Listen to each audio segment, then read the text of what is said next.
Hello everyone, good evening. তো আজ তো সোমবার, তো সন্ধ্যের সময় ভাবছি একটু খাওয়া যাক অন্য কিছু। তার জন্য অনেকদিন ধরে ভেজিটেবল চপ খেতে ইচ্ছে করছিল, এই জন্য তার প্রিপারেশান শুরু করে দিয়েছি। তোমার দাদাভাই ডিউটি থেকে অনেকক্ষণ আগেই বলতে চলে এসছে।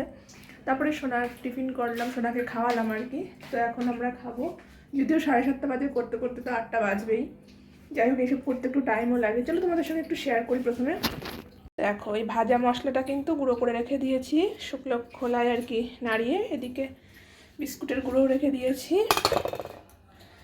আর এটা কুড়িয়ে নিয়েছি। দেখি লাগলে আর একটু কুড়াবো। বিট, গাজর, আর এদিকে প্রেশার কুকারে কিন্তু আলু সেদ্ধ করেছি। চলো তোমাদের সঙ্গে শেয়ার করছি।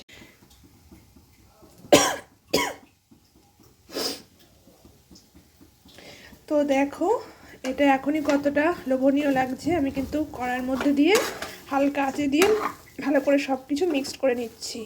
এর মধ্যে সেদ্ধ আলু, বিট, গাজর, ভাজা মশলা, একটু বিস্কুটের গুঁড়ো, বাদাম, তারপর মটরশুঁটি, ধনে পাতা, সব কিছুই কিন্তু দিয়ে দিয়েছি।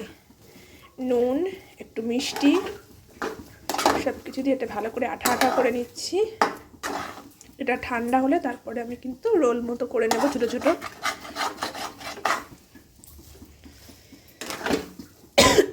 এইসব করতে হচ্ছে টাইম লাগে, কিন্তু খেতে কিন্তু ভালোই লাগে করার পরে।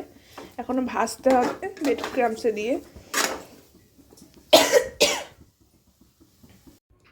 তো দেখো, এখানে কিন্তু মানে বিস্কুটের যে গুঁড়োটা, ওতে একটুখানি বিট নুন আর একটু লাল মির্চি মিশিয়ে দিয়েছি। আর এখানে কিন্তু কর্নফ্লাওয়ার আর ময়দার ব্যাটারটা করে নিয়েছি। এবার এটা রেডি করবে, একটু ঠান্ডা হয়ে গেছে। তো দেখো, আমার এগুলো কিন্তু রেডি হয়ে গেছে। এগুলো ভাজবো এখন, কড়াইতে তেল দিয়ে দেবো। চলো, বেশ অনেকগুলো হয়েছে। তোমার দাদাভাইগুলো একটু বেশি করে করছো যখন, তো করলাম। তো দেখো, ভাজাও কিন্তু শুরু করে দিয়েছি। আস্তে আস্তে ভেজে নেবো সবগুলো।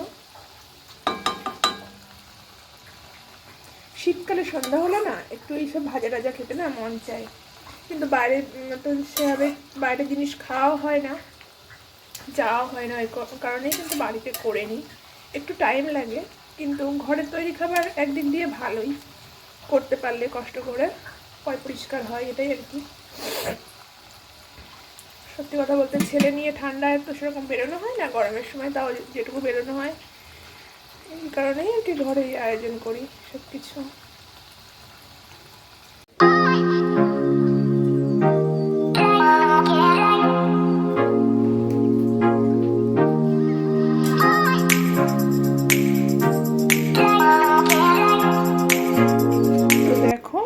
অনেকগুলোই কিন্তু ভেজে নিয়েছি, 5টা ভাজিনি, এই 5টা রেখে দিয়েছি।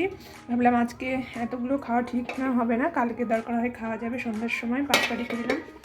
তো এখন কিন্তু তাও অনেকগুলোই ভেজে নিয়েছি। তখন খাওয়া দাওয়া করবো। তোমার দাদাভাইয়ের কিন্তু দেরি সহ্য হচ্ছে না, গরম গরম ভেজিটেবিল। দেখো, পাশারাও।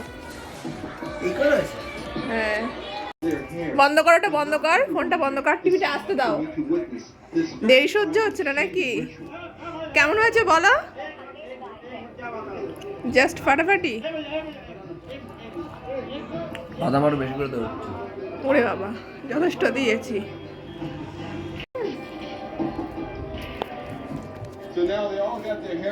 বাবাকে দাও, বাবা একটু টেস্ট করুক। তো সত্যি কথা বলতে, সন্ধ্যার সময় যদি এইসব টিফিন হয় তাহলে কিন্তু সন্ধ্যাটা জমে যায়, এটা কিন্তু মানতেই হবে। তো দেখো, আমরা তিনজনে কিন্তু বসে এক প্লেটে নিয়েই খাওয়া শুরু করে দিয়েছি। সোনা একটু একটু সস খাচ্ছে, খুব পছন্দ, মানে খেয়ে ভালো লেগেছে, তো বলছে আবার ভাজো। তো ভেজে নিই, চলো। এই পাশটাও বলছে রাতে দরকার হয় কিছু খাবো না, এগুলোই ভাজো। তো দেখো, আমি কিন্তু 2টো ভাজলাম, বেশি ভাজলাম না। আর আমি এখন আর খাবো না, তোমার দাদাভাইকে 2টোই দেবো, ওই জন্য আর বেশি দেবো না। আমি 2টো রেখে দিলাম, আমি কালকে খাবো সন্ধ্যার দিকে, এখন আর খাবো না একবারে।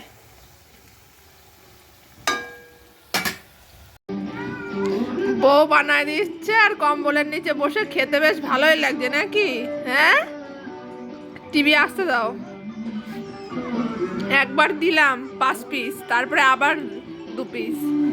হিসাব করো কয় টাকা খাচ্ছ। তো তোমার দাদা ভাই খাচ্ছে আর আমি একটু পেছনে লাগলাম এই আর কি। তো এরপরে দেখো আমি রুটিও বানিয়ে নিয়েছি।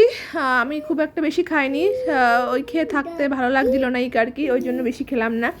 তো 2-4 পিস রুটিও বানিয়ে নিয়েছি আর এদিকে সাদা ফুলকপির তরকারি বানিয়ে নিয়েছি একদম হালকা করে। তো সেটাই আর কি এখন রাতে খাবো। আর তোমার দাদা ভাইও খাবে 2 পিস রুটি, বেশি খাবো না। তো চলো আজকের মতো ভিডিওটা এই পর্যন্ত, বাই বাই।